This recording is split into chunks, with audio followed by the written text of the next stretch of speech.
Olá, bem-vindo a mais essa videoaula. O assunto de hoje será a matriz extracelular. O meu nome é Guilherme Oliveira Barbosa, aluno de doutorado do professor Hernandes, e vamos começar assistindo essa pequena reportagem do Fantástico apresentada em 2008. A revelação do incrível caso de um homem que viu o dedo decepado voltar à forma original dá força às pesquisas sobre regeneração de tecidos. E alimenta a imaginação sobre o futuro da medicina.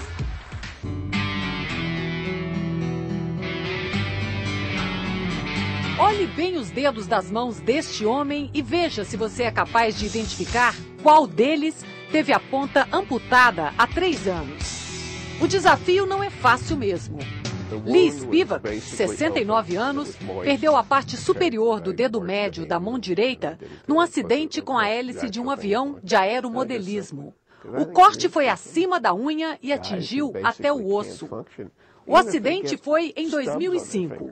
Hoje, nem sinal do ferimento. Lee Spivak conta que resolveu falar da recuperação para que as pessoas saibam que existe algo mais e para homenagear o irmão, o veterinário Alan Spivak, que morreu há 2 meses. Foi Alan quem indicou o uso de um produto que já funcionava no tratamento de animais, um pó feito da bexiga do porco. O material, chamado de matriz extracelular, é usado principalmente em cavalos, na regeneração de partes feridas. Lee diz que todos os dias lavava o ferimento e usava o pó na ponta do dedo. Depois fechava com um curativo.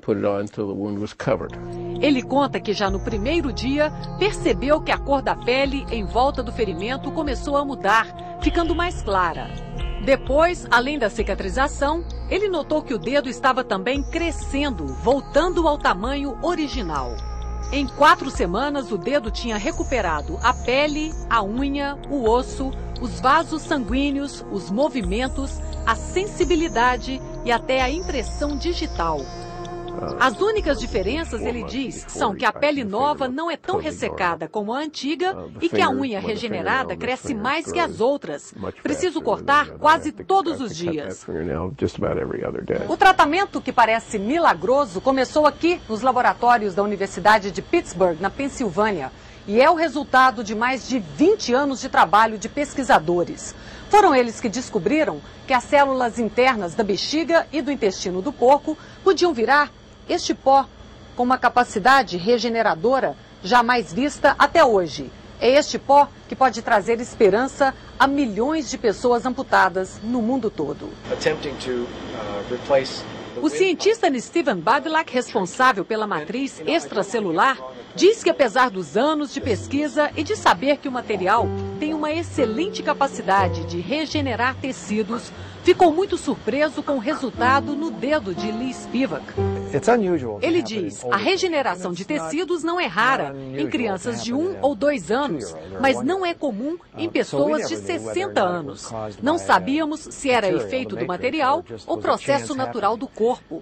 Mas aí pensamos, já aconteceu em 2 pacientes idosos. Não pode ser apenas sorte. Segundo Badilak, isso não significa que o pó seja a solução para todos os problemas de pessoas amputadas. Um teste com a matriz extracelular está sendo feito em soldados que voltaram das guerras do Iraque e do Afeganistão com os dedos das mãos amputados.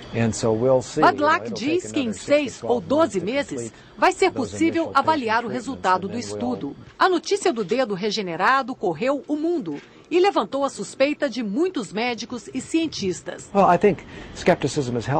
Steven Badilak diz que o ceticismo é saudável. É isso que faz com que os pesquisadores tenham que provar dentro dos laboratórios a eficácia de novas descobertas. Para dar outro passo, que é crescer dedos, coração ou fígado, vai ser preciso combinar células-tronco, matrizes e remédios na hora certa e no lugar certo. Lee Spivak diz que não se importa que os outros não acreditem e conclui: eu posso dizer com toda certeza, talvez eu não viva para ver o pó sendo usado por todos, mas você e as pessoas mais jovens do que eu verão.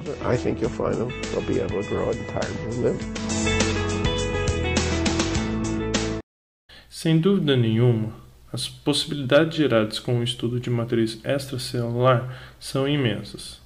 Compreender a organização do espaço externo das células significa compreender como as células se organizam em um contexto muito maior do que no seu interior. A diversidade de matrizes extracelulares existentes e os papéis delas são tão amplos quanto a diversidade das espécies. Nos animais, quando são feridos, desencadeia-se a formação de uma matriz rica em fibrila para evitar a perda de sangue, formando então o coágulo sanguíneo. Na gastrulação, durante o desenvolvimento do ouriço do mar, é possível observar a abundância de matrizes nessa cavidade, facilmente avistadas como essas fibras. Também é importante ver a diversidade de grãos de pólen, com seus formatos diversos, com a parede celular definindo essa estrutura. Em artrópodes, o grupo de animais com maior número de representantes em espécies e em quantidades, a quitina é componente da matriz extracelular do exoesqueleto. Plantas, fungos, diatomáceas, bactérias e outros possuem parede celular cada qual com a sua composição e função particular. Para definirmos, vamos dizer que a matriz celular é constituída de macromoléculas orgânicas e micromoléculas inorgânicas com organizações variadas, dando origem a diferentes tipos de materiais, com propriedades particulares e mais do que um papel estrutural. A matriz tem um papel ativo e complexo, regulando o comportamento das células que a tocam, a habitam ou povoam suas malhas, influenciando a sobrevivência, desenvolvimento, migração, proliferação, formato e função dessas células. No estudo das matrizes, cada organismo, cada órgão, cada situação apresentam diferenças inerentes ao estado fisiológico do local analisado. Por isso, toda vez que você se deparar estudando um determinado tipo de célula ou um conjunto delas, pare e questione sobre a matriz extracelular. Qual a composição? O que a sintetizou? Como a matriz está organizada? Quais as funções associadas a ela? E por que não outras perguntas brilhantes que vierem com as suas observações. Agora, vamos entrar um pouco mais a fundo no mundo da matriz extracelular. Do ponto de vista prático, uma das informações mais relevantes é que a matriz é sintetizada, secretada e organizada pelas células. Dado o processo de diferenciação, de crescimento, de mudanças nos estados fisiológicos ou ambiental, a matriz é produzida e modificada pelas células que vivem nesse ambiente. Dentre os constituintes da matriz, temos os glicosaminoglicanos. Os GAGs são polissacarídeos não ramificados, compostos de repetições de unidades disacarídicas, qual normalmente um sacarídeo é um ácido urônico e o outro um açúcar aminado. Nos GAGs, a presença de grupamentos carboxilas e sulfatos é uma característica marcante e dá a esses carboidratos a capacidade de reter um grande volume de água. Também é graças a esses agrupamentos que há de carga positiva nos GAGs que eles retêm boa parte dos fatores de sinalização no meio extracelular, podendo fazer um estoque deles na matriz ou direcionando a presença desses fatores para uma região específica. Os GAGs que usualmente são estudados são o ácido hialurônico, condroitinsulfato, queratansulfato, heparansulfato ou heparina. O ácido hialurônico não contém açúcares sulfatados. Todas as unidades disacarídicas são idênticas e sua síntese é finalizada do lado de fora da célula. Observando na imagem, é possível ver que o volume ocupado pelo ácido hialurônico é maior que das outras moléculas, devido à grande quantidade de água associada a ele, tornando assim inviável a sua síntese no espaço intracelular. Já os proteoglicanos são proteínas constituintes da matriz extracelular, na qual os glicosaminoglicanos são ligados. A ligação se dá a um tetrassacarídeo composto de xilose, galactose e ácido glucurônico. Este tetrassacarídeo, por sua vez, fica oligado em um resíduo de serina da proteína. Como vocês podem ver nesse esquema, o tetrassacarídeo oligado em um resíduo de serina é comum aos diferentes GAGs. A síntese do proteoglicano começa com a tradução do core proteico no retículo endoplasmático. Então essa proteína recebe a adição de xilose oligado nos devidos sítios com resíduo de serina. Dessa forma, o proteoglicano é transportado para o complexo de Golgi e duas galactoses seguidas por um ácido glucurônico são adicionados, formando então o tetrâmero. A partir desse momento, enzimas específicas passam a adicionar os sacarídeos e fazer as devidas modificações para que o GAG seja formado. Só assim, o proteoglicano pode ser secretado ou exposto à região externa da membrana. Dentre os proteoglicanos de membrana, podemos citar o NG2, CD44, Sindecans, Neuropilin-1 e beta-glican. Esses em particular, além de terem um domínio transmembrana, o que os prendem à membrana, também têm um domínio intracelular, que desencadeia a transdução de sinal. O agrecan é um proteoglicano interessante, porque forma um agregado enorme, já que os vários proteoglicanos de condroitin-sulfato são ligados em um mesmo core de ácido hialurônico, formando essa estrutura visível em microscopia eletrônica de transmissão. Os proteoglicanos também atuam como correceptores, seja através da interação do GAG com um receptor de membrana, aumentando o sinal gerado pelo ligante, ou pelo direcionamento do ligante ao receptor. Nessa figura é o caso em que o epanansulfato de Sindecan 4 interage com o receptor de FGF, assim como o próprio ligante, FGF, e a transdução do sinal é intensificada. A quitina é um polissacarídeo de apenas um tipo de sacarídeo, que compõe um exoesqueleto de artrópodes e paredes de fungo. O colágeno é um dos principais constituintes de matriz extracelular nos tecidos conjuntivos. Ele é formado por 3 cadeias helicoidais, denominadas cadeia alfa. É uma proteína rica em prolina e glicina. A prolina estabiliza estruturas de cadeia alfa por causa da estrutura de anel que possui. Já a glicina, sendo o menor aminoácido, se posiciona sempre de 3 em 3 resíduos pelo centro da cadeia alfa, permitindo que as cadeias se encaixem completamente, ficando o mais compacto possível. Em humanos, existem 42 genes de cadeia alfa, que poderiam se combinar formando muitas estruturas de colágeno, mas só conhecemos 40 tipos descritos até agora. O fibroblasto é com certeza a célula do tecido conjuntivo mais conhecida pela produção de colágeno. Sabemos que é também a célula que organiza a estrutura de matriz conforme os estímulos mecânicos recebidos por aquele tecido. Nessa micrografia eletrônica podemos observar fibras de colágeno arranjadas transversalmente em relação ao corte, na forma de pontinhos, e fibras organizadas longitudinalmente, vistas nessas formas de estrias. Esse arranjo de matriz confere a esse tecido uma resistência mecânica em várias direções. Talvez outro exemplo mais evidente ainda seja a imagem de microscopia eletrônica de transmissão da cauda de girinos. Consegue observar a posição das fibras nas diferentes camadas? O colágeno é transcrito no retículo endoplasmático, na forma de pró-cadeia alfa, com o sinal N-terminal para direcionar a síntese para o retículo, e um peptídeo em cada extremidade chamados de propeptídeos. No retículo, ainda algumas lisinas e prolinas são hidroxiladas, e algumas das hidroxilisinas são glicosiladas. Então, 3 cadeias alfas se combinam através de pontes de hidrogênio para formar o pró-colágeno. Uma vez formado, o pró-colágeno então é secretado e os propeptídeos são removidos por enzimas específicas no ambiente externo. Dessa forma, o colágeno pronto então se associa no meio externo formando as fibrilas de colágeno e são organizadas na matriz pelas células. Além da rigidez, vários tecidos precisam de elasticidade, tal como os vasos sanguíneos, por exemplo. Uma rede de fibras elásticas existe intercalando com as fibras colagênicas em alguns tecidos, para limitar o quanto o tecido pode ser esticado, evitando que se rompa.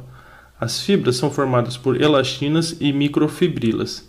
Nessa imagem, temos as fibras elásticas de uma horta de cachorro e as mesmas fibras com mais detalhes. A fibronectina é um dímero composto de 2 subunidades ligadas por pontes de sulfeto em uma das extremidades. Cada subunidade é dobrada devidamente para a exposição dos seus domínios.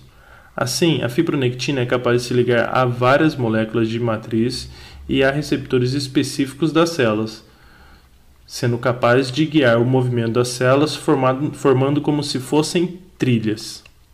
As integrinas são um desses receptores, que se ligam a várias moléculas da matriz, tal como a fibronectina, em motivos denominados RGD. Utilizando-se desse conhecimento, um grupo de pessoas resolveram organizar a World Cell Race, o que basicamente foi uma corrida onde cada pesquisador pôde fornecer a sua célula de interesse para correr nesses trilhos de fibronectina. Então, as células ficavam se movimentando e sendo acompanhadas com filmagem. Por fim, foram medidas as velocidades de cada uma das células e a mais rápida foi uma célula de carcinoma epitelial de mama humano, com uma velocidade mediana de quase 1 micrômetro por minuto. Já as plantas sintetizam uma matriz extracelular diferente de tudo que vimos até agora.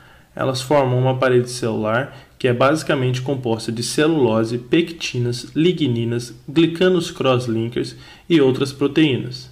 Nessas micrografias podemos ver as células das plantas em formatos retangulares, e esse formato é basicamente imposto pela parede celular dada a sua rigidez. As microfibrilas de celulose que constituem a parede celular das plantas são formadas por longas cadeias de glicose que se juntam, formando uma estrutura com forças de tensão comparáveis ao aço. A maneira como essas microfibrilas são depositadas pelas células orientam o alongamento dela. Por exemplo, se fossem depositadas ao redor da célula no eixo horizontal, a pressão exercida pelo turgor da célula fará com que ela se alongue no eixo horizontal.